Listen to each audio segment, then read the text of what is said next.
దేశ విదేశాల నుండి సభల కోసం తరలివచ్చిన తెలుగు భాషామనందరికీ కూడా స్వాగతం పలుకుతున్నాను.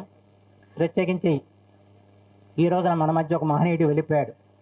భారతదేశాన్ని ఆర్థిక సంస్కరణలో పివి నరసింహరావు గారి నాయకత్వాన ఆర్థిక మంత్రిగా నడిపించి ఆ తర్వాత ప్రధానమంత్రిగా ఈ దేశ గౌరవాన్ని పెంపొందించిన మహోన్నత వ్యక్తి డాక్టర్ మన్మోహన్ సింగ్ గారు. అయితే ఆయనకి తెలుగు కూడా ఒక సంబంధం ఉంది. ఎందుకంటే వారి హయాంలో ఎన్డీఏ ఆ రోజున ప్రభుత్వం ఏర్పడినప్పుడు కరుణానిధి గారు ఒక మెలికి పెట్టాడు. అదేంటంటే తమిళాన్ని ప్రాచీన భాషగా గుర్తిస్తే ఒక 100 కోట్ల రూపాయలు ఇస్తే మీ ప్రభుత్వానికి మద్దతు ఇస్తానంటే ఆ రోజు నా మద్దతు తీసుకున్నారు. అప్పుడు మనం అందరం కలిసి మన ఆత్మగౌరవం దెబ్బతిందని పోరాడాం. ఎందుకంటే తమిళం, తెలుగు, కన్నడం ఇవన్నీ కూడా సరిసమానమైన భాషలు. కానీ దీంట్లో ఒకళ్ళు హెచ్చు ఒకళ్ళు తక్కువ కాదు. ఒక భాష ప్రాచీనత ఇచ్చే మమ్మల్ని అవమానపరిచినట్టయిందని చెప్పిన ఆందోళన మనం చేయటమే కాకుండా మొత్తం ఆంధ్రప్రదేశ్లో ఉన్న పార్లమెంట్ సభ్యులు రాజకీయాలకు అత్యంగా అందరినీ కలుపుకొని ఆ రోజున మన్మోహన్ సింగ్ గారి దగ్గరికి వెళ్ళి వారికి ఆ రోజున విజ్ఞప్తి ఇవ్వటం జరిగింది. తెలుగు యొక్క ప్రాచీనత గురించి తెలియజెప్పడం జరిగింది. సార్ చివరికి ఆయన నాయకత్వాన్ని ప్రభుత్వం తెలుగుని ప్రాచీన భాషగా గుర్తించిందన్న విషయం మనకు గుర్తుంచుకోవాల్సిన అవసరం ఉంది. అందుకని ఆయనకు కూడా నేను ఈ సందర్భంలో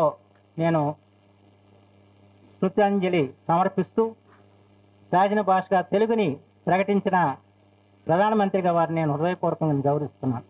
అయితే ఆ రోజున మైసూరు కేంద్రంగా ఏర్పడింది. ఆ తర్వాత మన ఉపరాష్ట్రపతిగా పనిచేసిన వెంకయ్య నాయుడు గారి పూనికతో ఇవాళ ప్రాచీన విశిష్ట కేంద్రం నెల్లూరుకి వచ్చింది, మన తెలుగునాటికి వచ్చింది. అందుకు వెంకయ్య నాయుడు గారికి కూడా మనం అందరూ మనం కృతం చెప్పాల్సిన అవసరం మాత్రం ఎంతైనా ఉందని చెప్పి మాత్రం ఈ సందర్భంలో మనం చేస్తాం. ఇది ప్రపంచ తెలుగు రచనల మహాసభలో దీనికి అన్ని ప్రాంతాల నుంచి వచ్చారు. ప్రత్యేకించి తెలంగాణ ప్రాంతం నుంచి కూడా చాలామంది వచ్చారు. తెలంగాణ శాసనమండలి సభ్యులు గోరాటి వెంకన్న గారు కూడా వచ్చారు. అయితే నేను ఎక్కువగా ఆంధ్రప్రదేశ్ గురించి మాట్లాడటం జరిగింది. ఎందుకంటే తెలంగాణలో బాగానే ఉంది తెలుగు, కానీ ఆంధ్రప్రదేశ్లో తెలుగు తరిగిపోతుంది. అందుకని ఆ విధాన్ని నేను చెప్పాలన్న ఉద్దేశంతోనే ఇక్కడ జరిగిన పొరపాట్లను సరిదిద్దాలన్న ఉద్దేశంతో నేను ఎక్కువగా ఆంధ్రప్రదేశ్కే కేటాయించి నా ప్రసంగాన్ని చేయటం జరిగింది. ఎందుకంటే తెలంగాణలో తెలుగు బతుకుతుంది, ఇక్కడ తెలుగు తరుగుతుంది.